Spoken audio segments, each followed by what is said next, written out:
Welcome बच्चों। आज हम लोग सॉल्व कर रहे हैं अभ्यास कार्य पुस्तिका गणित प्रकाश इकाई 4 का भाग 2। पहले भाग में हम लोगों ने प्रश्न नंबर 1 से 8 तक सॉल्व किया था। 8 का चौथा प्रश्न, जिसमें हम लोगों ने 90 डिग्री तक के कोण बनाए थे। इस भाग 2 में हम लोग आगे के प्रश्नों को सॉल्व करेंगे। देखिए पाँचवा क्या दिया हुआ है, 8वें का पाँचवा। यदि कोण DBA 30 डिग्री है यानी 30 डिग्री है तो रेखाखंड BD अगर ABC का समद्विभाजक है तो कोण DBC की माप क्या होगी। देखिए अगर ये रेखाखंड समद्विभाजक है तो इस जितना कोण यहाँ बन रहा है उतना कोण यहाँ भी बनेगा, यानी कि इसकी माप क्या होगी, इसकी माप होगी 30 डिग्री। तो यहाँ पर हम लोग लिख देंगे 30 डिग्री। प्रश्न नंबर 9 है बच्चों, किसी दी हुई रेखा के समांतर रेखा खींचना है। तो देखिए कैसे खींचेंगे। सबसे पहले एक रेखाखंड AB बिंदु A और B अंत बिंदु वाले खींचिए। तो सबसे पहले हम लोग एक रेखाखंड खींच देंगे। ये देखिए यहाँ पर खींचा हुआ है AB। अब करना क्या है, रेखाखंड AB के बाहर बिंदु S से हमने एक तिर्यक रेखा खींच दी बिंदु S से। बिंदु S ये है। अब आगे क्या करना है देखते हैं। आगे दिया है कि रेखा HT के बिंदु S पर HTB के बराबर कोण TSC की रचना कीजिए। तो आइए इसके बराबर एक कोण की रचना कर लेते हैं। कोई भी एक त्रिज्या का चाप यहाँ से इस पर लगाएंगे और इसी त्रिज्या का चाप यहाँ पर रखकर यहाँ लगाएंगे और इसको नाप लेंगे कि ये कितनी ऊंचाई तक है ये, और यहाँ पर ये नाप लेंगे, इसको काट देंगे। अब इससे मिलाती हुई एक रेखा खींच देंगे। इस पॉइंट को लिख देंगे C पॉइंट है। ये देखिए हमने इसको मिला दिया SC इस तरह से। तो इस तरह से हमने कोण की रचना कर ली। अब क्या कोण TSC बराबर HTB है? हाँ, दोनों कोण बराबर होंगे। रेखाखंड CS को D तक आगे बढ़ाना है। तो आइए रेखाखंड को आगे बढ़ा देते हैं। तो इस तरह से S को आगे बढ़ा लेंगे स्केल से नाप करके। स्केल से नाप कर आगे तक बढ़ा लेंगे D तक। अब बताना है कि क्या रेखा CD समांतर है AB के। तो इसके बीच की दूरी को नाप लेते हैं, नाप कर देखते हैं। देखिए इनके बीच की दूरी हर जगह बराबर है। तो इस तरह से AB समांतर होगा CD के। यहाँ पर हम लिख देंगे हाँ AB समांतर है CD के। अगला प्रश्न है बच्चों, दी गई रेखा के समांतर एक रेखा खींचनी है। तो एक रेखाखंड AB खींचिए। तो हमने एक रेखाखंड खींच लिया है, इसका नाम हमें देना है AB। तो यहाँ लिख देंगे A और यहाँ लिख देंगे B। अब क्या करना है, बिंदु A और B को केंद्र मानकर रेखा के एक ही ओर किसी त्रिज्या से 2 चाप लगाइए। तो A और B को केंद्र मानकर 2 चाप लगाने हैं। तो एक हम यहाँ से चाप लगाएंगे,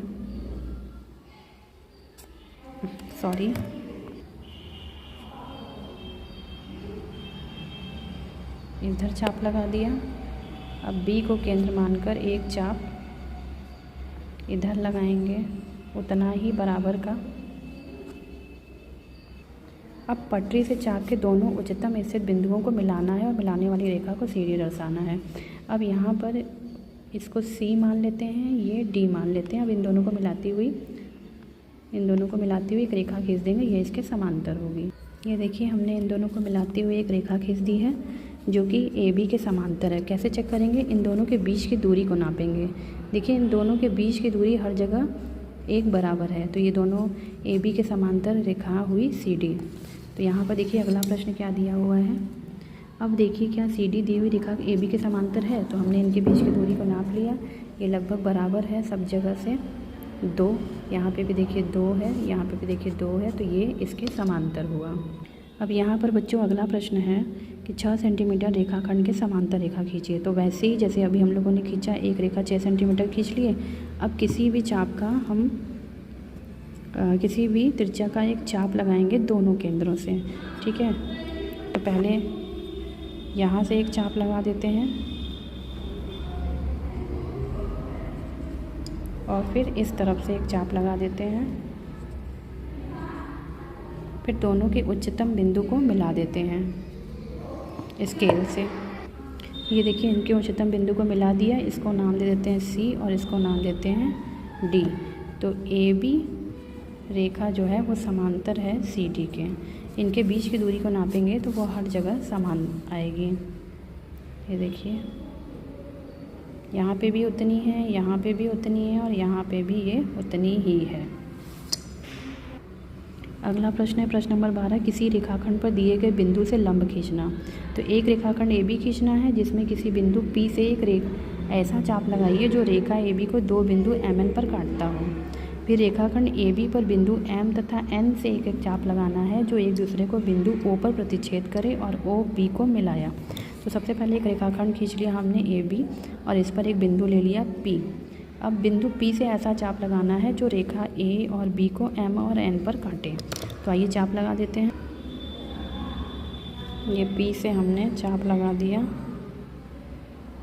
इसको ऊपर नीचे कहीं भी घुमा सकते हैं। तो मान लीजिए हमने ऊपर की तरफ घुमा दिया। अब क्या करना है, ये M और N पर काटेंगे इसको। तो यहाँ पर नाम दे देते हैं, ये M है और ये नाम दे देते हैं N है। अब बिंदु M और N से एक एक चाप लगाना है जो एक दूसरे को P पर काटे। तो इसकी आधी से अधिक दूरी नाप लेंगे। पहले इसको थोड़ा और फैला लेते हैं। ये देखिए, इसकी आधी से अधिक दूरी नाप करके पहले N के से एक चाप लगाएंगे बड़ा सा, और उसके बाद M को केंद्र मान के एक चाप लगाएंगे बड़ा सा। अब यहाँ पर जहाँ पर ये दोनों एक दूसरे को काट रहे हैं उसको नाम दे देंगे O। अब P और O को मिलाती हुई एक रेखा खींचेंगे। ये देखिए, स्केल से हमने P और O को मिलाती हुई एक रेखा खींच दी। अगला दिया है क्या, OPB का माप क्या होगा। आइए नाप लेते हैं। OPB का नाप, ये देखिए चांदे की सहायता से इसको नाप लेते हैं। कितना आ गया, 90 डिग्री। OPB, ये देखिए OPB क्या है, 90, और APOB क्या है, 90 डिग्री। OPB का माप 90 डिग्री हो गया। OPA का माप भी क्या हो गया, 90 डिग्री। क्या रेखा OP रेखा AB पर लंब है, हाँ 90 डिग्री बन रहा है, तो क्या होंगे, लंब होंगे। प्रश्न नंबर 13 का पहला है, 8 सेंटीमीटर का एक रेखाखंड AB खींचना है। फिर रेखाखंड AB पर एक बिंदु P से एक लंब रेखा खींचना है। तो जैसे अभी हम लोगों ने बनाया है वैसे ही बनाना है। एक रेखाखंड ले लेते हैं, 8 सेंटीमीटर का है। अब इस पर एक बिंदु हमने ले लिया P, कहीं भी पॉइंट ले लेंगे इसको, उसको नाम दे देंगे P है। मान लीजिए हमने ये ले लिया और इसको नाम दे दिया P। अब क्या करना है, वैसे ही किसी भी त्रिज्या का एक चाप लगाएंगे जो A और B को काटे। तो ये काट दिया। अब इसकी आधे से अधिक दूरी, इसको मान लीजिए हम नाम दे देते हैं M, इसको नाम दे दिया N। अब इसकी आधे से अधिक दूरी लेंगे, प्रकार को थोड़ा सा फैला लेंगे और आधे से अधिक दूरी यहाँ से नाप लेंगे। ये यहाँ से यहाँ थोड़ा सा और फैला लेते हैं, छोटा हो रहा है। यहाँ पर रखेंगे ये दूरी में। अब एक चाप लगा देंगे यहाँ से, एक चाप यहाँ से लगा देंगे। अब P और इसको नाम दे देते हैं O। इन दोनों को मिलाती हुई रेखाखंड खींचेंगे, यही रेखाखंड लंब होगी। ये देखिए बच्चों, इसको मिलाते हुए रेखा खींच दिया। अब इसको नाप लेते हैं चांदे की सहायता से। ये देखिए 90 डिग्री का कोण बना रहा है, यानी ये क्या हो गया, इस पे लंब हो गया। अब अगला प्रश्न है, एक रेखाखंड PQ खींचिए। खींच दिया है हमने एक रेखाखंड PQ, और कोई बिंदु R लेना है जो रेखा PQ पर ना हो। तो एक बाहर हमने बिंदु ले लिया, वो है R। अब R से होकर रेखा PQ पर लंब खींचना है। तो यहाँ पर क्या करना है, हमको R को केंद्र मानकर एक ऐसा चाप लगाना है जो PQ को काटते हुए जाए। तो इस तरह से हम चाप लगाएंगे ये, और इसको हम नाम दे देंगे N। ये M हो गया, ये N हो गया। अब आधे से अधिक दूरी का त्रिज्या का नाप लेकर के चाप ऊपर और यहाँ से चाप नीचे लगा दिया। अब इसको मिलाती हुई रेखा नीचे खींच देंगे, जहाँ पर ये रेखा जाएगी वो इसका लंब होगा। नीचे भी खींच देते हैं ये और ये। अब इन दोनों को मिलाती हुई रेखा खींच देते हैं। अब ये जहाँ पर काट रही है इसको नाम दे देते हैं ओ। तो ये ओ जो पॉइंट है चांदी की सहायता से इसको नापेंगे तो ये कितना डिग्री बना रहा है 90 डिग्री। तो ये क्या हुआ, ये लंब हुआ।